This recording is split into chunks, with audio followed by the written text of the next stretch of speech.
नमस्कार दोस्तों, आज हम आप लोग को पढ़ाने जा रहे हैं एफ ब्लॉक के तत्व। देखिए डी ब्लॉक के तत्व आप लोग का क्या पूरा पूरा एकदम खत्म हो गया। ठीक है, डी ब्लॉक के तत्व पूरा पूरा आप लोग को पढ़ा दिए थे। डी ब्लॉक के तत्व क्या होते हैं, डी ब्लॉक के गुण, ये सब आप लोग तैयार करते रहे, याद करते रहे। ठीक है, नहीं तो क्या होता है, बच्चे पढ़ना नहीं चाहते इस समय। ठीक है, जब बोर्ड का पेपर आएगा तो आप लोग कुछ नहीं याद कर पाएंगे। ठीक है, जितना हम पढ़ा रहे हैं, जितना जो भी स्कूल में या कोचिंग में जितना भी आप लोग पढ़े उसको, जितना एक दिन मान लीजिए एक पेज पढ़ाया जा रहा है, ठीक है, उसको याद करते रहिए। ठीक है, क्योंकि मान लीजिए हम डायरेक्ट एक पेज तैयार करेंगे तो पूरा लेसन हमको तैयार हो जाएगा। ठीक, अब एक लेसन, अब आप मान लीजिए रोज एक एक पेज याद कर रहे हैं। ठीक है, तो एक एक पेज याद करते करते आपको पूरा लेसन तैयार होता रहेगा। ठीक है, अगर आपको वही दे दिया जाए एक लेसन याद कर के आने के लिए, नहीं याद कर पाएंगे। ठीक है, तो एक एक दिन में जितना भी पढ़ाया जाता है उस टॉपिक को तैयार करते रहिए आप लोग, जितना भी आपके स्कूल में, क्लास में, कॉलेज में। ठीक है, या कोचिंग में या ऑफलाइन स्टडी करते हैं, जैसे भी आप लोग को जो भी पढ़ाया जाता है उसको आप लोग याद करते रहिए। ठीक है, नहीं तो क्या होता है, बच्चे याद नहीं करते, फिर दिसंबर जनवरी में सब चैप्टर इकट्ठा हो जाए तो याद भी नहीं हो पाएगा। ठीक है, जब इस समय नहीं याद हो पाएगा तो याद भी नहीं होगा। वैसे हल्का फुल्का याद होगा, वो भी बहुत कंफ्यूज रहेंगे, क्या था डिफिनेशन। ऐसे एक एक हेडिंग पढ़ते रहेंगे, आप लोग को याद होता रहेगा। ठीक है, तो देखिए चैप्टर शुरू करते हैं, डी एफ ब्लॉक के तत्व। तो देखिए, जिन तत्वों का अंतिम इलेक्ट्रॉन एफ ब्लॉक में बढ़ता है, एफ कक्षक, एफ कक्षक या एफ ऑर्बिटल में बढ़ता है, उन्हें हम एफ ब्लॉक के क्या कहते हैं, तत्व। देखिए इन्हें, इन तत्वों को आंतरिक संक्रमण तत्व भी कहते हैं। ठीक है, इसका एक और नाम है आंतरिक संक्रमण तत्व। इसका समान इलेक्ट्रॉनिक विन्यास देखिए ये होता है n-2 F n-1 D ns होता है। ठीक है, एफ ब्लॉक में कुल 14 तत्व होते हैं। तब देखिए एफ ब्लॉक में कुल कितने तत्व होते हैं, 14। ठीक है, अब आप लोग को बुक में दिखा दें एफ ब्लॉक क्या होता है। देखिए ये जो है ना, ये जो आवर्त सारणी में सबसे नीचे रखा गया है इसको। ठीक है, इसको स्थान नहीं दिया गया, ये भी एक दोष है। ठीक है, कि यह आवर्त सारणी का एक दोष है कि इसको स्थान नहीं मिल पाया है। ये देखिए, ये जो दिख रहा है आप लोग को, ठीक है, ये देखिए यह ब्लॉक के तत्व यही है दोनों, ये 14 यहाँ पे है, 14 यहाँ पे। ठीक है, अब ये देखिए जो ऊपर है इसको हम बोलेंगे लैंथेनाइड श्रेणी। ठीक है, 4F श्रेणी इस वाले को। ठीक है, सीरियम से लेके लुथेनियम तक, और ये जो थोरियम से लेके है लॉरेनियम तक। ठीक है, 91 से लेके 103 तक, इसको बोलेंगे क्या, 5F श्रेणी या एक्टिनाइड श्रेणी। ये जो ये पूरा पीरियोडिक टेबल है, नीचे जो है वही एफ ब्लॉक का तत्व है। ठीक है, तो देखिए,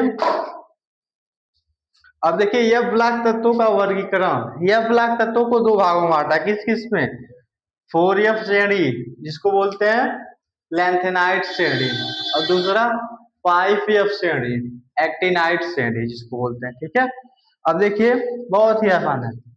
4F श्रेणी में क्या होता है, इन तत्वों को प्रथम आंतरिक संक्रमण श्रेणी भी कहते हैं। ठीक है, और इसका एक और नाम होता है प्रथम आंतरिक संक्रमण श्रेणी। अब देखिए इन तत्वों का अंतिम इलेक्ट्रॉन 4F कक्षक में प्रवेश करता है। ठीक है, अब इस श्रेणी में लैंथेनियम के आगे, लैंथेनियम नहीं रहेगा, लैंथेनियम के आगे 14 तत्व होते हैं। ठीक है, सीरियम से लेके लुटेशियम तक।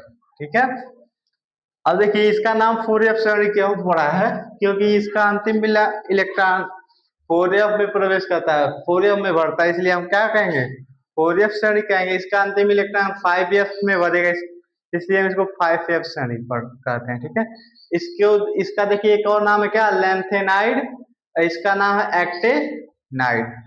तो देखिए ये बता दिया ना आप लोग को, ये देखिए इसमें कितना 14 तत्व रहते हैं, सीरियम से लेकर लुटेनियम आते हैं। ठीक है, देखिए ये बताया ना आप लोग को, ये देखिए सीरियम से लेकर यहां तक लुथेनियम तक, देखिए ध्यान से। ठीक है, सीरियम से लेकर लुथेनियम तक, यहाँ थोरियम से लेकर लॉरेशियम तक। ये देखिए ये लेंथेनाइड श्रेणी है। ठीक है, ये एक्टेनाइड श्रेणी है। ये देखिए आवर्ग 6, यहाँ देखिए आवर्ग 6 और आवर्त 6, यहाँ देखिए ये आवर्त 6 और वर्ग 3 में 57 के आगे 58 से, ठीक है। लेंथेन देखिए ये ले लिखिए लेंथेनाइट श्रेणी एसी एक्टेनाइट से, इसके आगे वाला जो तथ्य है। अब यहाँ देखिए आवर्त 7 वर्ग 3, ठीक है। अब देखिए ये 5f श्रेणी क्या होता है।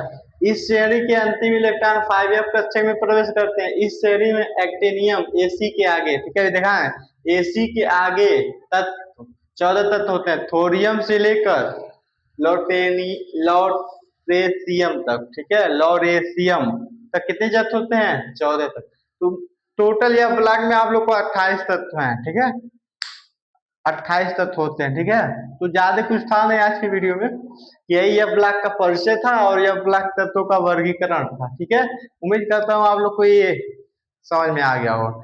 आगे हम लोग पढ़ेंगे क्या 4f श्रेणी के सामान्य लक्षण। अब इसका इलेक्ट्रॉनिक विन्यास सीखेंगे, ठीक है, इलेक्ट्रॉनिक विन्यास करेंगे, ठीक है, सीखेंगे और उसके कुछ लक्षण भी पढ़ेंगे, ठीक है। उसके बाद पढ़ेंगे 5f श्रेणी के लक्षण, ठीक है। उसके बाद ये चैप्टर पूरा क्या हो जाएगा? समाप्त हो जाएगा, ठीक है। तो अभी यहाँ तक आप लोग सब तैयार करके आइए, ठीक है। अब आप लोग याद करते रहिए, पढ़ते रहिए, मेहनत करते रहिए, क्योंकि आप लोग को आगे चल के बोर्ड का पेपर देना, ठीक है। जितना तैयारी कीजिए अभी तक लग जाइए, अभी तक जो समय निकल गया उसको छोड़ दिए, लेकिन अभी से लग जाइए, ठीक है। एक एक पेज, एक एक हेडिंग तैयार करते रहिए, वो पूरा चैप्टर एक दिन तैयार हो जाएगा और एक दिन ऐसा आएगा आपको पूरा बुक ही क्या हो जाएगा? तैयार हो जाएगा। बुक में से कहीं से पूछ सकते हैं आप, ठीक है। उम्मीद करता हूँ आप लोग को पूरा समझ में आया होगा। आया वीडियो को ज्यादा से ज्यादा लाइक, शेयर और चैनल को सब्सक्राइब करें। Thank you for watching my video.